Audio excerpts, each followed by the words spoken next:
1 out of every 6 or 7 recruits who step onto those iconic yellow footprints at Paris Island or San Diego will never earn the title United States Marine. Most people, maybe even you, think it's because they can't crank out the pull-ups, run fast enough, or just endure the sheer physical beatdown. They're wrong. While physical fitness is critical, one of the biggest reasons recruits are sent home has almost nothing to do with their muscles. It's a category that sounds deceptively simple: failure to adapt. This is the hidden dream killer, the psychological wall that ends more Marine careers before they even begin than almost any physical test. Today, we're not just talking about it. We're going to expose what it really looks like and show you how to make sure you're not one of the statistics.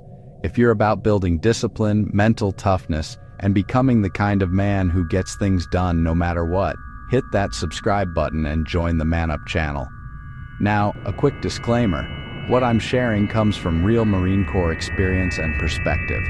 Every Marine's experience may vary, but the principles of discipline you're about to hear are universal, and they can be applied by any man who wants to level up his life. Now let's continue. Part 1. The unfiltered truth in the numbers. Before we break down what failure to adapt really means, let's get grounded in the facts. The attrition rate for Marine Corps boot camp usually hovers somewhere between 10% and 16%. Now, other military branches often see dropout rates in the 7 to 14% range. The Marines consistently have one of the highest attrition rates, and that high standard is intentional. The purpose of those 13 weeks isn't just to teach you how to march and shoot.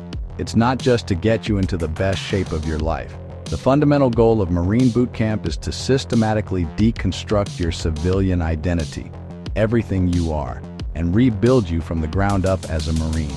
It is a psychological crucible, designed to see who can withstand the immense pressure of transformation.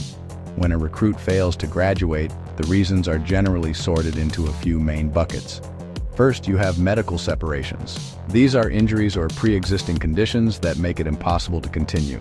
Then there are disciplinary or integrity violations for recruits who lie, cheat, steal, or otherwise prove they don't have the character required. But a massive and often misunderstood category is administrative separation. This is the official home for a host of reasons, but its most common resident is entry-level performance and conduct, where recruits who fail to adapt to the Marine Corps environment are shown the door. While medical issues are a huge factor in overall attrition, failure to adapt is where the mental game is truly lost. Part 2. Deconstructing failure to adapt, the real dream killer. So, what does failure to adapt actually mean? It sounds vague, like a catch-all for someone who just couldn't hack it.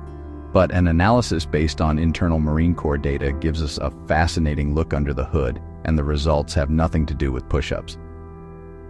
The Ambiguity Gauntlet, the #1 psychological stressor. According to this analysis, the single largest reason for this kind of failure, cited by a staggering 42% of the separated recruits studied, was an inability to tolerate ambiguity. What on earth does that mean? It means getting orders that seem to make no sense. It's being told to perfectly make your rack, only to have a drill instructor flip it over and tell you to do it again, faster and better. It's being screamed at for being too slow, and then screamed at for moving too fast. This isn't random chaos, it's a calculated test. Drill instructors intentionally create a world of shifting goalposts and inconsistent feedback to see if you can function under pressure when things don't make sense. Can you keep your cool and just do the task at hand, even when you're confused, frustrated, and getting hammered? Combat is ambiguous, it's chaotic. If a recruit can't handle the controlled chaos of a squad bay, the Corps figures they'll never handle the lethal chaos of a battlefield. For many recruits, this psychological maze becomes a wall they just can't get past. The loss of self, the shock of total control. The second biggest factor in that same data set, cited by 31% of those recruits, was the loss of perceived autonomy.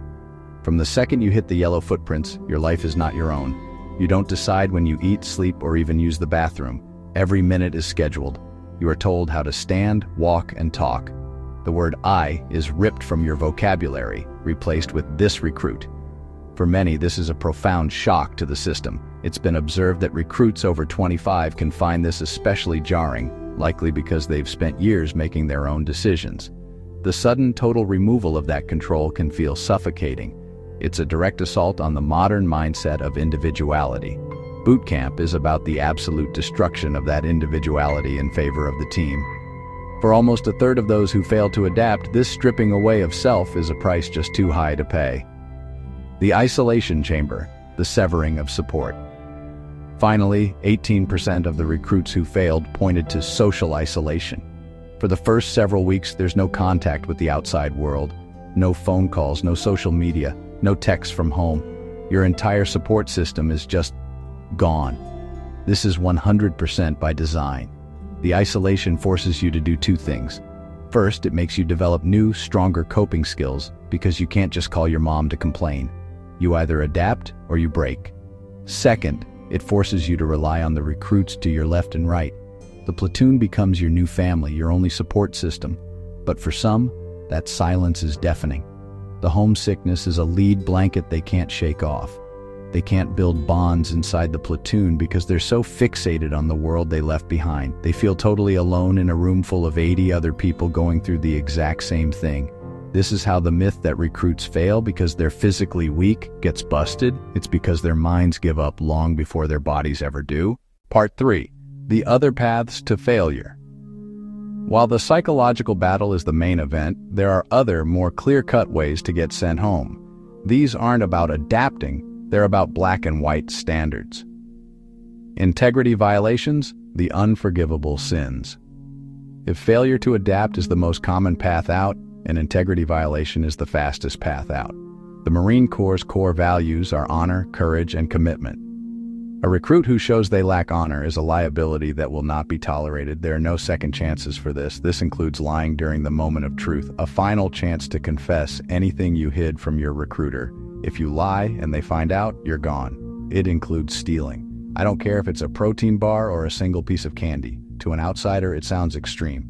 But to the Corps, someone who would steal from their brother in the barracks is someone who can't be trusted in combat. Period. Cheating on tests falls into this category too. There is zero tolerance, the medical myth, and the platoon of broken morale. Now let's talk about medical issues. Yes, injuries happen all the time. Stress fractures and respiratory infections, the recruit crud, are practically a rite of passage. But here's the critical distinction. The injury itself is rarely what sends you home. The system is built to heal you and get you back in the fight. When you get hurt, you're often sent to a unit called the Medical Rehabilitation Platoon, or MRP, and this can become a trap. MRP has a reputation as a place where morale can die. You're surrounded by other injured recruits. Some are working hard to get back to their platoons, but many others are defeated, just waiting for the paperwork to go home. That negative mindset is contagious. A motivated recruit can get demoralized fast, surrounded by people telling them to just quit. The physical injury becomes a catalyst for a mental failure. They see what looks like an easy way out, and they take it. They go from having a treatable injury to deciding they want to quit. And just like that, they fail to adapt while on a medical hold. If this breakdown is hitting home, and you want to make sure you're prepared for whatever challenges you take on, take a second and hit that subscribe button. We're all about giving you the unfiltered truth, and your support helps us get this info to more people who need it. Part 4. The Blueprint for Success, How to be in the 80%. So you know the traps. How do you make sure you're in the majority that graduates? It's about preparing for the real test, not just the ones on the track. First, pre-war your body. The data is clear. Recruits who show up with a lower level of fitness are at a higher risk of being discharged. Boot camp is designed to get you in shape, but you need to arrive with a solid foundation. Don't just aim to pass the minimums. Build real functional endurance. Run, swim, and ruck until it's second nature. The more physically ready you are, the less stress your body is under, and the more mental bandwidth you'll have for the real games. Second, master the mental game. This is it. This is the whole ball game. You have to understand why the drill instructors are doing what they do. It's not personal. It is a calculated test of your mind. When you're getting screamed at for something that makes no sense, understand that your reaction is what's being graded, not the task. Embrace the suck. Accept that it will be frustrating and unfair. Put your head down and do what you're told. That mindset alone will put you light years ahead of the people who quit. Third, live with absolute integrity. This is the simplest rule. Don't lie, don't steal, don't cheat. Be honest from the moment you meet your recruiter until the day you graduate. Don't give them an easy reason to send you home. If you're a person of character, you've already passed one of the most important tests. Fourth, be a team player, not a hero. The drill instructors are always watching. They're looking for who helps the recruit next to them versus who only looks out for number one. The egotistical guy is a prime target for failure. Boot camp is about forging a unit. If someone is struggling, help them. Your success is tied directly to the success of your platoon. Marine Corps boot camp is not a test of your muscles. It's a 13-week interview for one of the most exclusive clubs on earth. And the main thing they're looking for is mental indestructibility. It's not about being the strongest or the fastest guy in the platoon. It's about the man who refuses to quit, no matter how tired, confused, or stressed he gets. It's about having the integrity to do the right thing when no one is watching, and the resilience to get up one more time than you get knocked down. The drill instructors will give you 1,000 chances to fail, to quit, and to go home. Your only job is to say no every single time. For the Marines watching, what was the biggest mental challenge you saw recruits face? Drop your story in the comments. Your experience could help a future Marine earn their Eagle, Globe, and Anchor. If this video meant something to you, hit that like button and subscribe to the Man Up channel and click on one of the videos appearing on your screen right now, because the next lesson that could make you mentally stronger is waiting for you there. Semper Fi.